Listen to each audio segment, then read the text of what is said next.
Are ancient Indian texts just a bunch of myths and stories? Or are they something more? Like a kind of cosmic source code packed with scientific knowledge, just waiting for us to decipher it. Today, we're peeling back the layers on this really fascinating and, yeah, often controversial topic, the science and tech that some claim is hidden inside these ancient manuscripts. So let's get into it and see what we find. Okay, so first things first, we've got to understand what these texts were even supposed to be. And this quote from the Anadi Foundation really gets to the heart of it. The idea here is that texts like the Puranas weren't just for, religious stories. They were actually designed to be these huge encyclopedias, basically repositories for all kinds of knowledge. And that, right there, leads us to the central question of this whole explainer. When we read these epic, sweeping narratives, are we just reading stories with a moral, or could we actually be looking at ancient blueprints for some seriously sophisticated science and technology?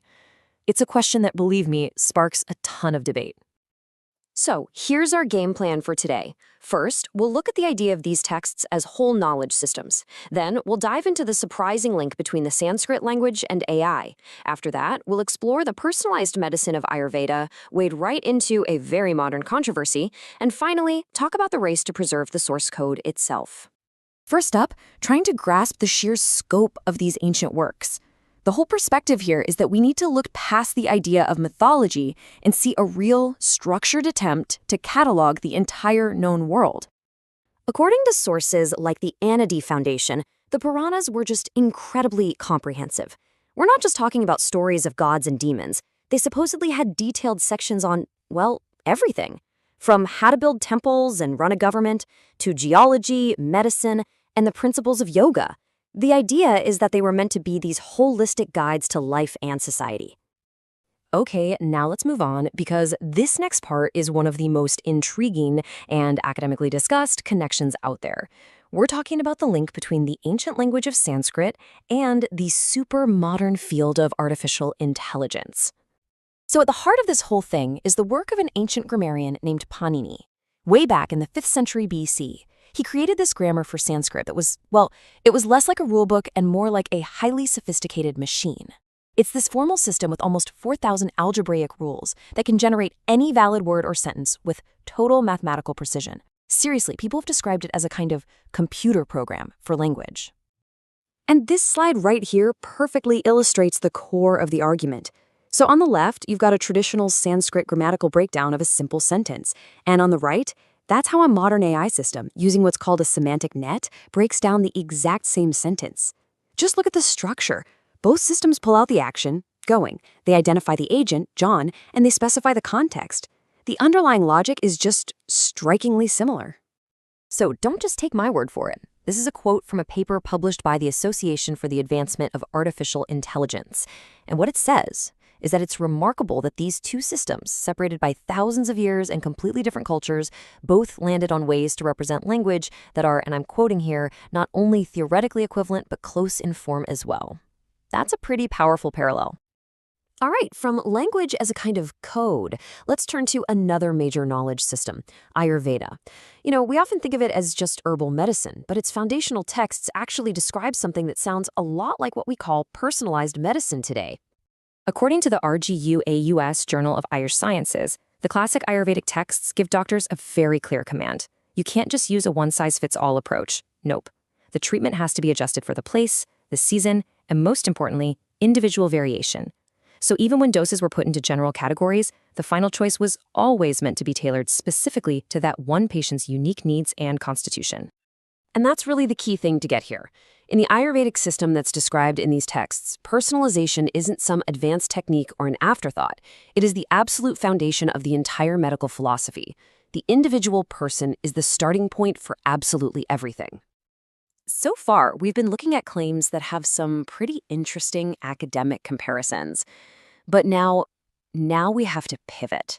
We're heading into the area where this whole topic becomes deeply controversial, where interpretations of these ancient texts collide head-on with the consensus of modern science.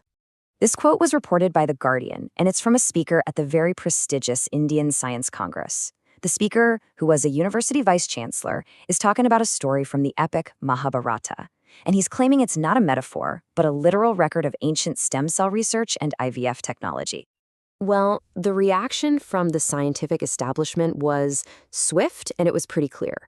The actual organizers of the conference came out and publicly distanced themselves from what he said, expressing, quote, serious concern that these kinds of claims were being made at a scientific event. And this quote, also from The Guardian's reporting, really captures the broader critique. The Breakthrough Science Society basically argued that, look, these texts are amazing. They're full of poetry and imagination and moral lessons, but they just are not scientifically constructed or validated theories. And this really highlights that fundamental clash in how these texts are read. You know, regardless of how you interpret these texts, as science, as poetry, or as history, none of this debate even matters if the original documents themselves are lost to time. And that brings us to our final section, the very real, very urgent challenge of just preserving this ancient source code. Major institutions like the U.S. Library of Congress are actually modern-day archives for this ancient knowledge, and their collections are incredibly diverse.